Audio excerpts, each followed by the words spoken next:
Он их называл просто несуществующими. И всем поведением было показано то, что он человек достаточно опытный.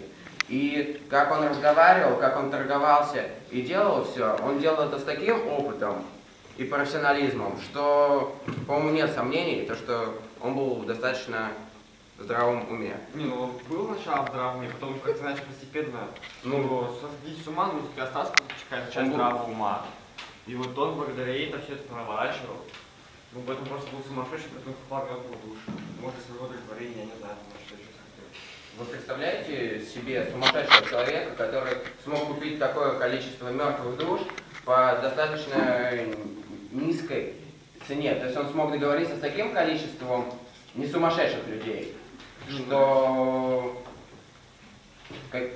сумасшедшему такое точно было бы не под силу. Ну, в принципе, могу такого представить. Когда человек сходит с ума, он не становится обезьяной тут же. Начинает бегать там и орать всякие вещи сразу. Он продолжает вести себя как адекватный человек, но в некоторых временами очень нелогично. Постепенно это прогрессирует, но все равно он довольно длительное время ведет себя адекватно вполне. Временами нелогично, время, которое птичка вступала в мертвые души, достаточно продолжительное. Может быть, покупка мертвых душ была навязчивой идеей. Это является определенным своего рода болезнью психической. И абсолютно случайно выходил новый указ, по которому можно было крестьян закладывать в банки, да? Случайное совпадение. Может, Чичиков сошел с ума, узнает то, что крестьян можно закладывать в банки?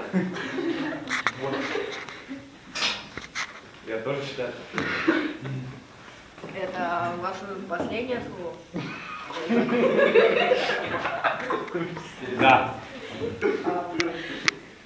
Хотел бы сказать про господина Ноздрева. Что касается Ноздрева, он солгал, поклявшись на томе Гоголя. Я считаю, это может быть на это может быть две причины. Первая причина, что он просто человек, который постоянно врет, и ему просто нельзя верить. Или же он находится в нетрезвом состоянии, поскольку он солгал, и поэтому ему, естественно, тоже нельзя верить. Вообще-то судья говорил про то, что он тогда был в нетрезвом состоянии. Когда поклялся? В настоящий момент ничего никто не говорил. Когда поклялся, был нетрезвый? Когда он был знаком с Чичиковым, он выпустил, после этого он выпустил. Вы закончили? Да. А вы? Еще Ноздрев хочет. Через полминуты объявляю приговор.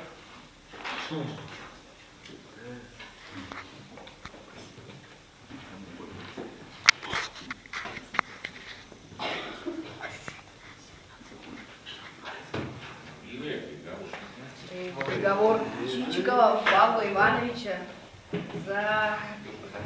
Кстати, приговор Чичикова Павла Ивановича за подделку документов приговорить к штрафу 20 тысяч рублей и запрет занимать государственные должности на госслужбе в течение 1 года.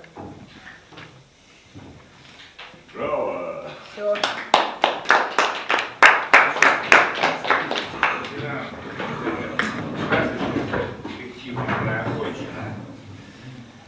Итак, для тех, кто приходит на научные предложения, я готов ответные строки творческие. Как называется своя работа? Так, судья, как ты оценишь свою работу? Не знаю. Не знаешь ты. Не приговор Чичикова, а приговор Чичикову. Так, даже никто не хочет назвать свою оценки, тогда называю я. Хорошо.